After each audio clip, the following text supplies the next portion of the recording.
গাজায় গণহত্যা যুদ্ধ ইসরায়েলকে ধ্বংস করে দেবে, এমন মন্তব্য করেছেন অবসরপ্রাপ্ত ইসরায়েলি মেজর জেনারেল ইসতাক ব্রিক। তিনি বলেন, গাজায় সামরিক অভিযানের প্রায় 11 মাস চলছে, তার বাহিনী পুরোপুরি দুর্বল হয়ে পড়েছে। ঠিক তখনই যখন বিপরীত দিকে হামাস 17 থেকে 18 বছর বয়সী যুবকদের নিয়ে তাদের র্যাঙ্ক পূরণ করছে। তিনি বলেন, ইসরায়েল যদি গাজায় একই লক্ষ্যবস্তুতে হামলা ও পুনরায় অভিযান চালিয়ে যুদ্ধ চালিয়ে যায়, তাহলে আমরা শুধু হামাসকে ধ্বংসের দিকে নিয়ে যাব তা নয়, বরং আমরা নিজেরাও ধ্বংস হয়ে যাব। অবসরপ্রাপ্ত জেনারেল স্বীকার করেছেন যে অনেক ইসরায়েলি সংরক্ষক পুনরায় সংগঠিত হওয়ার জন্য আর সম্মতি দিচ্ছেন না। নিয়োগকৃত সৈন্যরাও ক্লান্ত হয়ে পড়েছে এবং প্রশিক্ষণের অভাবে পেশাদার দক্ষতা হারাচ্ছে।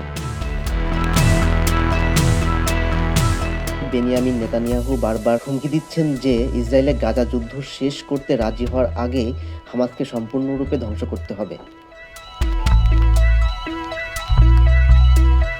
অন্যদিকে গাজার স্বাস্থ্য কর্মকর্তাদের মতে তার সামরিক বাহিনী এখন পর্যন্ত 40,820 জনেরও বেশি ফিলিস্তিনকে হত্যা করেছে, যাদের অধিকাংশই নারী ও শিশু।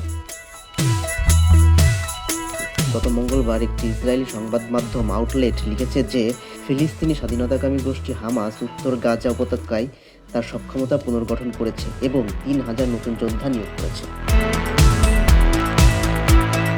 এদিকে ফিলিস্তিনি প্রতিরোধ আন্দোলনের সাথে জিম্মিদের জন্য যুদ্ধবিরতি চুক্তি নিশ্চিত করতে নিজ দেশে ব্যাপক বিক্ষোভের মুখোমুখি হচ্ছেন বেনিয়ামিন নেতানিয়াহু।